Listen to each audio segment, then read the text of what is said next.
بسم الله الرحمن الرحيم. لكن ادخل في عمقهم, rentre dans leur profondeur. وعرف ماذا يعنون بهذا, et connais quel est leur objectif de la ilaha illallah Muhammad Rasulullah. فبعضهم يعني وحدة الوجود. Il y a certains même qui ont la ilaha illallah Muhammad Rasulullah wahdatul wujud, c'est-à-dire que la présence d'Allah dans toutes choses. وهذا ما نقله عنهم البعض. Voici ce qu'a rapporté certains d'entre les savants qui ont fait des livres contre eux. فإنما يقولون لك, lorsqu'ils te disent, et cette parole c'est connu chez Jamaat al-Tabligh, fais sortir la mauvaise certitude de ton cœur sur les créatures et faire entrer la certitude réelle sur le Créateur. Ce qui veut dire que rien n'existe, rien n'est sûr, rien n'est certitude si ce n'est qu'Allah. Les créatures ne sont pas certitudes, c'est-à-dire tu les vois mais ils ne sont pas là. Ou bien, Yanouna bihad al-mana, toutes les créatures ne sont pas en réalité des créatures.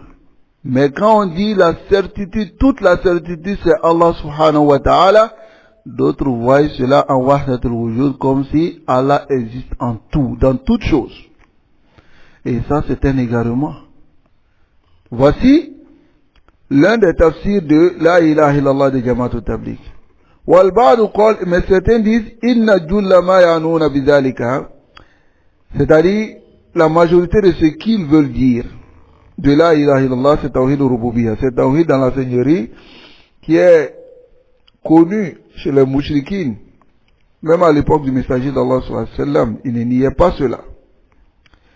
Donc, ils veulent dire par la ilaha illallah, comme certains, tawhid al-rububiyyah, ay annahum la yarfa'una rasan bi tawhid al-uluhiyyah, c'est-à-dire ceux-là, ils ne lèvent pas la tête avec tawhid al-uluhiyyah, le tawhid dans l'adoration, alladhi bu'isa an-nabi sallallahu alayhi wa sallam wa baqiyat al-anbiya bi, le tawhid avec laquelle ou avec lequel, comme c'est le tawhid, le messager d'Allah sallallahu alayhi wa sallam a été envoyé et le reste des messagers.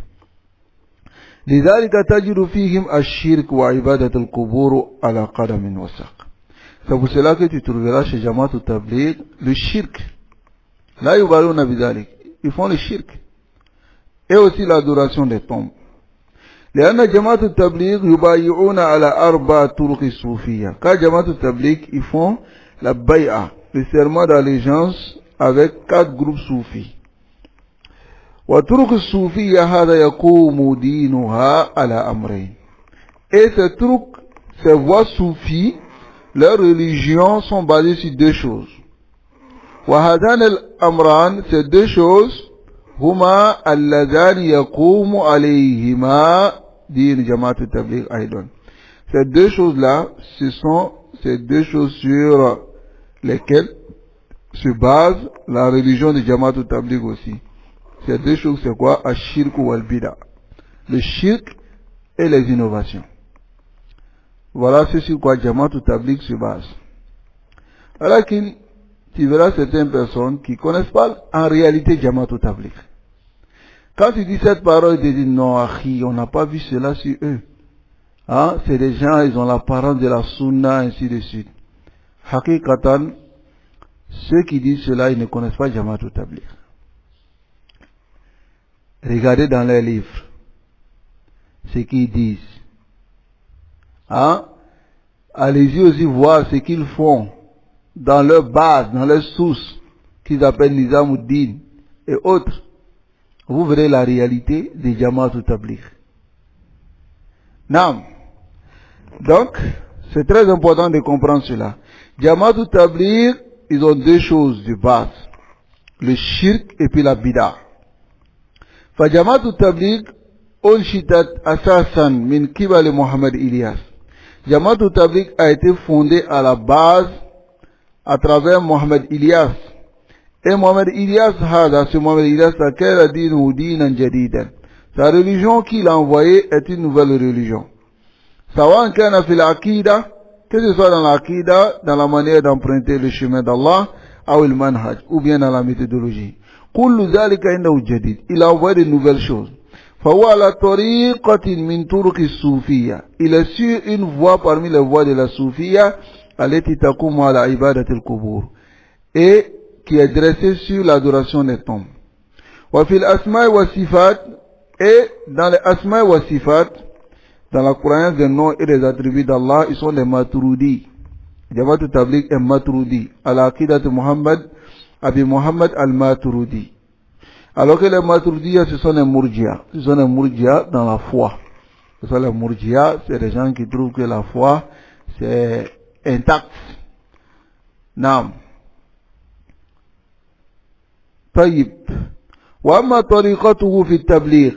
Quant à la voix de Mohamed Ilyas dans la transmission wa da'wa et dans la prédication, c'est une voix fatariqatun muhdathatun jadidah kadhalik, c'est une voix qui est innovée. Comme ce que nous voyons, sorti 4 mois, 40 jours, 1 an dans une mosquée, c'est une voix qui est innovée. Ensuite, après, quand tu dis cela, à Jamaat al-Tabliq, ils t'envoient une chouboua, ils te disent non, les séminaires que les gens de la Sunna font tout ça. Est-ce que ça existait à l'époque du messager d'Allah? Pour répondre à cette question, nous disons, ces séminaires que les gens de la Sunna ils font, ce n'est pas une cause pour augmenter leur foi, ni aussi, s'ils ne font pas cela, ça ne montre pas que leur foi a baissé. Mais vous les Jamaat al-Tabliq, lorsque une personne ne fait pas la sortie, sa foi a baissé. Et la sortie est une cause d'augmentation de foi pour vous. Donc ce qui montre que vous considérez ça comme une adoration. Une adoration à part entière. Donc si vous considérez cela comme une adoration à part entière, ce qui veut dire que vous devez apporter des arguments pour montrer que le prophète sallallahu alayhi wa sallam, les compagnons, les tabi'in, ils ont considéré cela comme une adoration. Mais là, vous n'avez aucun dalil à ce sujet. Il aurait fallu qu'en 1927, un Indien se lève en Inde là-bas, et étant soufi, qui va venir créer cette voie, et puis vous allez vouloir maintenant nous obliger à suivre cette voie-là. A'oudhu billah. Car nous préserve de l'égarement, et qui nous guide enfin sur le droit chemin. Donc ici, la tariqa de Jamaat al-Tabliq, la voie dans la da'wa, mais c'est une voie qui est innovée. Ahdathaha huwa, et c'est Mohamed Ilyas qui l'a inventé. Wa yazumu annaha, et il prétend que c'est ilham, c'est une inspiration venant d'Allah. Et cela se trouve même dans leur kutub. Les gens de la Sunna, nous on ment pas sur eux. Mohamed Ilyas, il prétend que c'est une inspiration. Yani yaj'al nafsahu kan nabi, c'est-à-dire il se met à la place du prophète. Fayatalaqqa al-ahkam al-shar'iyya, il prend les jugements de la sharia ou bien certains jugements directement d'Allah. Wa yatihi ilhamun biha, et qui reçoit une inspiration. Naam, il reçoit une inspiration. Jamaat al-Tabliq, ils sont comme ça. Man asharahum, celui qui reste avec eux, il voit cela. Même le plus ignorant de Jamaat al-Tabliq, de la secte de Jamaat al-Tabliq, souvent quand la personne ne connaît rien, on lui dit lève-toi, faut parler. Après il dit non, je connais pas, il dit Allah va t'inspirer. Et même ils disent que Allah va t'inspirer. Hein? Cela contredit la parole du prophète sallallahu alayhi wa sallam, innamal ilm bita'allum. La science, c'est par l'apprentissage. On ne peut pas connaître sans l'apprentissage. Mais si eux prétendent que une personne ignorante peut parler dans le dîn d'Allah parce qu'on n'a pas besoin de science pour parler, mais c'est Allah subhanahu wa ta'ala qui inspire celui qui parle. Donc si le chef il dit qu'il a reçu une inspiration, est-ce que vous pouvez dire que c'est faux? Qui peut dire que c'est faux? Hein? Jamaat al-Tabliq hum ala hada, ils sont sur cela. Quant à dans le fiqh, si tu vois dans les vers usul, ils disent nous on rentre pas dans les ikhtilaf de madahib al-arba, mais en réalité ce sont les ahnaf. Ce sont les ahnaf muta'assibuna jiddan, et ils sont fanatiques derrière le mazhab de Abu Hanifa. Yani iza ja'atuhum nusus sharia, si les textes viennent Yatahkamuna ila Abi Hanifa. Ils vont d'abord voir vers Abu Hanifa. Là, il a Nabi, pas vers le prophète sallallahu alayhi wa sallam, ou la charia, pas vers la législation. Voilà, c'est sur quoi se base la religion des Jamaat al-Tabligh. وإنما يخرج التبليغي لدعوة فإنه يدعو إلى حزبه. Lorsque le tabligh sort pour la da'wah, il appelle vers son groupe. Il n'appelle pas vers Allah. Voilà pourquoi il va trouver une personne dans la mosquée en train d'adorer Allah subhanahu wa ta'ala. Il dit, pour que ta foi augmente, pour que tu aies le bonheur dans la dunya et dans l'au-delà, hein? Venez écouter la parole de telle personne. Et celui qui va s'élever maintenant, il va raconter ce qu'il a envie de raconter parmi les mensonges, parce que c'est des grands menteurs.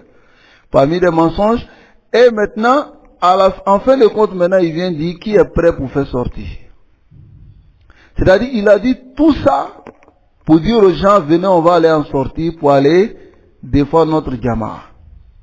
Donc, le cheikh il dit ici qu'ils appellent à leur groupe, et c'est une réalité. Jamaat al-Tabligh, ils appellent à leur groupe, et c'est une réalité.